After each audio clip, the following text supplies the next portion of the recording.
Hello everyone. आज हम strategy की बात करेंगे यूजीसी नेट पेपर 1 और पेपर 2 की, और स्पेशली इकोनॉमिक्स की।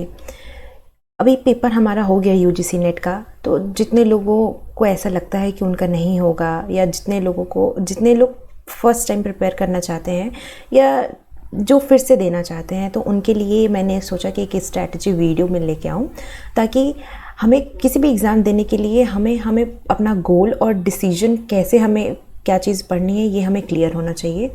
तो इस वीडियो को चलिए स्टार्ट करते हैं।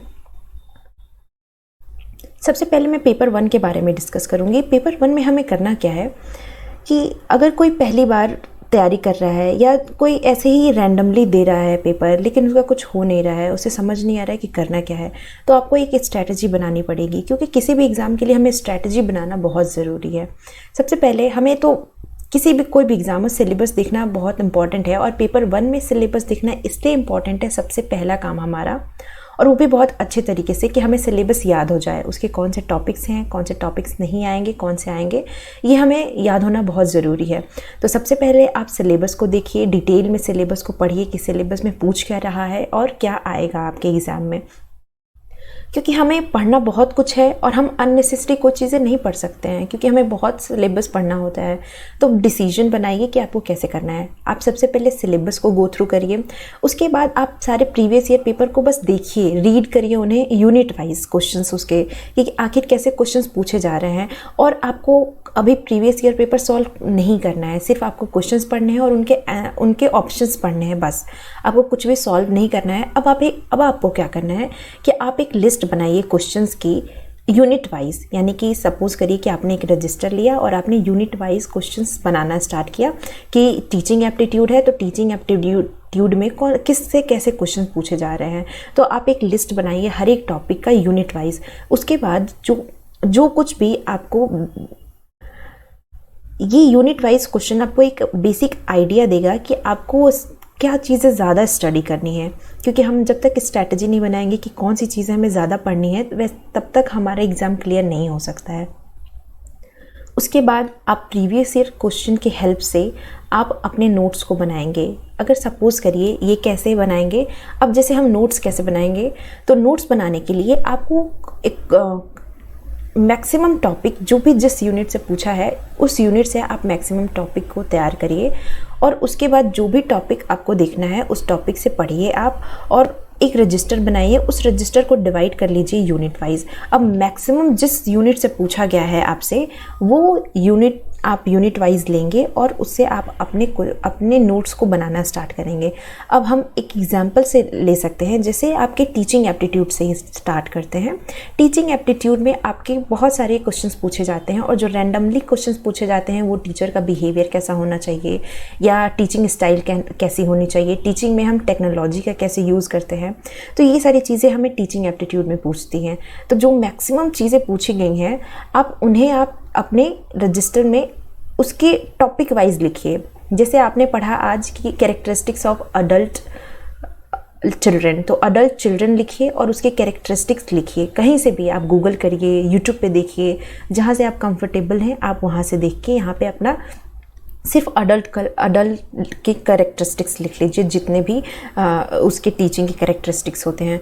उसके बाद आप फिर एक टॉपिक डालिए कि टीचर के क्या रोल होते हैं, या टीचर कौन कौन से टीचिंग फैसिलिटी यूज़ करता है, उससे रिलेटेड आप अपने 1-2 पॉइंट में लिख लीजिए। क्योंकि पूरा बुक, कोई भी बुक अगर मैं रिकमेंड करूँ, या कोई भी रिकमेंड करता है आपको कोई बुक, तो उससे आप पूरा नहीं पढ़ सकते हैं। तो आप इस तरह से आप पढ़ेंगे, और जैसे आप यूनिट वाइज बहुत स्ट्रैटेजिकली अगर आप काम करेंगे, तो आप उसके साथ साथ आपका बैकग्राउंड में प्रीवियस ईयर क्वेश्चंस भी रेडी होता रहेगा, और आप मैक्सिमम क्वेश्चंस को उसके बाद सॉल्व कर सकते हैं। तो जब आप टीचिंग एप्टीट्यूड इस तरीके से आप पढ़ लेंगे, उसके बाद आप टीचिंग के क्वेश्चन जब सॉल्व करेंगे, तो आप देखेंगे कि आपके अंदर कितने चेंजेस आए हैं जब आप पहली बार देखे थे और इस बार आप जब सॉल्व कर रहे हैं।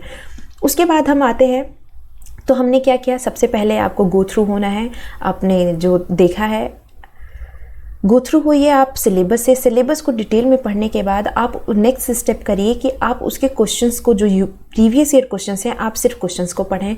उस क्वेश्चंस को पढ़ने के बाद आपको उसको सॉल्व करने के लिए नहीं बैठना है, क्योंकि आपका कॉन्फिडेंस वहीं पे लो हो जाएगा। क्योंकि हम इकोनॉमिक्स के अगर बच्चे हैं तो हमने टीचिंग रिसर्च पहले नहीं पढ़ी है, तो उसके लिए आपको सबसे पहले पढ़ना पड़ेगा। तो आपको पहले क्वेश्चंस को सॉल्व नहीं करना है, पहले आपको क्वेश्चंस के पैटर्न देखने हैं। क्योंकि जब हम दिमाग में स्टार्टिंग से ही बैठा के रखेंगे कि पैटर्न कैसा आता है क्वेश्चन का, तो हम उस तरीके से ही पढ़ेंगे और आपको एग्ज़ाम में प्रॉब्लम नहीं होगी। वरना पढ़ते सब है, पढ़ाते सब है, लेकिन जब हम एग्ज़ाम में जाते हैं तो हम उसको इम्प्लीमेंट नहीं कर पाते हैं अच्छे तरीके से। हमें ऐसा लगता है कि हमने ये तो पढ़ा ही नहीं है, तो वो आपके लिए एक स्ट्रैटेजिक मूव हो सकता है। तो आप इस तरह से पढ़ाई करें, वरना पढ़ने के लिए बहुत कुछ है और मटेरियल भी बहुत कुछ है। अब हम आते हैं पेपर 2 पे। और सबसे पहले इंपॉर्टेंट चीज़ें, एक बात हमेशा ध्यान रखिएगा कि कभी भी बहुत सारे कंटेंट के चक्कर में मत पड़िएगा। अगर आप बहुत सारे कंटेंट के चक्कर में पढ़ेंगे तो आप कोई भी चीज़ें अच्छे से नहीं पढ़ सकते हैं। तो कंटेंट बहुत कम रखिए और जो भी चीज़ पढ़िए उसको एकदम प्रिसाइज तरीके से पढ़िए। पेपर 2 में भी आपको क्या करना है, पेपर 2 आपके लिए फैमिलियर होता है। आप ग्रेजुएशन में, पोस्ट ग्रेजुएशन में ये सारे टॉपिक्स को आप पढ़े होते हैं, तो ये आपके लिए एक फैमिलियर सब्जेक्ट है जिसको आपने बहुत दिन से पढ़ा है। तो इसकी स्ट्रैटेजी के लिए आपको सबसे पहले, सिलेबस तो है ही, आपको नॉर्मल मोटा मोटी पता होना चाहिए सिलेबस में क्या पूछता है। उसके बाद जो भी आप सब्जेक्ट करते हैं, जो ऑलरेडी आपको पता है, जो नहीं पता उसके आप लिस्ट बना सकते हैं टॉपिक्स के। आपको क्या करना है, इसमें आप सबसे पहले प्रीवियस ईयर पेपर से स्टार्ट करिए और उसको सॉल्व करने की कोशिश करिए, क्योंकि आपका ये नोन सब्जेक्ट है। आप उसे सॉल्व करिए, फिर आपको जैसे जैसे आप सॉल्व करेंगे आपको प्रॉब्लम पता चलेगी कि एग्जैक्टली आपको इकोनॉमिक्स में प्रॉब्लम कहाँ आ रही है। जैसे अगर आप कोई नेशनल इनकम के क्वेश्चंस कर रहे हैं तो आपको पता है, आपने पढ़ा है नेशनल इनकम क्या होता है, बट आपको क्वेश्चंस आपके नहीं हो रहे हैं। फिर आप जाइए अपने जो भी नोट्स हैं आपके, या आपने प्रीवियस ईयर कोई भी पढ़ा है, कोई भी आपने बुक्स पढ़ी हैं, उसमें जाइए और सिर्फ नेशनल इनकम के कंसेप्ट को देखिए, फिर उस क्वेश्चन को सॉल्व करने की कोशिश करिए। तो ये तरीका आप अपना सकते हैं और ये तरीका आपके रिवीजन में बहुत हेल्प करेगा। इसमें भी आप जो भी क्वेश्चन में स्टक करिए, उसको ट्राई करिए उस क्वेश्चन को पढ़ने की, और फिर उसके बाद अपने नोट्स बनाइए। और ये स्ट्रैटेजी सच मानिए ये बहुत हेल्प करेगी आपके एग्ज़ाम में, जब आप प्रीवियस ईयर पेपर और अपने नोट्स को साथ में रखेंगे। और जैसे अगर सपोज कोई स्टूडेंट को इकोनॉमिक्स भी नहीं आ रहा है, स्टार्टिंग से उसे समझ नहीं आ रहा है, भले उसने पोस्ट ग्रेजुएशन भी कर लिया है, वो सब कुछ भूल गया है, तो उसके लिए आप क्या कर सकते हैं, आप यूट्यूब की हेल्प से आप वीडियो सर्च कर सकते हैं, जो आपको नहीं आ रहा है वो वीडियो देख सकते हैं। या फिर अभी जैसे स्टार्टिंग में बहुत सारे ऐसे यूट्यूब पे टीचर्स हैं जो सारे सीरीज़ कराते हैं। अभी मैं तो अभी स्टार्ट किया है मैंने अभी ये सोचा है कि मैं अपना नया जो भी जैसे मैथमेटिकल इकोनॉमिक्स है, इकोनोमेट्रिक्स है, स्टैटिस्टिक्स है, मैं यहाँ से स्टार्ट करूँगी, क्योंकि इसमें बच्चों को बहुत प्रॉब्लम आती है। मैं उसके सीरीज़ बनाऊंगी और वो सीरीज़ अब जैसे जो तैयारी कर रहे हैं या जो आगे आने वाले तैयारी करेंगे तो वो देख सकते हैं, उनके लिए बहुत बेनिफिशियल होगा। और जो भी प्रॉब्लम आपको हो, आप एक तरह से कोई भी यूट्यूब पे या कोई भी टीचर फैसिलिटेट कर सकता है, अल्टीमेटली आपको ही करना है। तो आपके लिए एक स्ट्रैटेजी आप इस तरह से फॉलो कर सकते हैं। बाकी सबकी अपनी अपनी अलग अलग स्ट्रैटेजी होती है, बट ये स्ट्रैटेजी बेस्ट मेरे ख्याल से है, बट आपको जो अच्छी लगे आप यूज़ कर सकते हैं। अगर जिस बच्चे को बिल्कुल नहीं समझ में आ रहा है, पढ़ने जाता है समझ ही नहीं आता उसको स्टार्ट कहाँ से करना है, तो आई थिंक ये वीडियो उसके लिए बहुत बेस्ट होगा। और अगर इस तरीके से आप 1-2 महीने भी फॉलो कर देते हैं तो आपका 1 अटेम्प्ट में ही आप इस एग्ज़ाम को कर सकते हैं।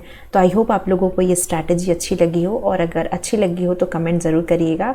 और अगर मेरी इस स्ट्रैटेजी से किसी बच्चे की हेल्प हो जाए, किसी एक भी बच्चे की, तो ये मेरे लिए बहुत बड़ी बात है। तो आई होप आप लोगों को वीडियो अच्छी लगी हो। Thank you so much and stay tuned for next video.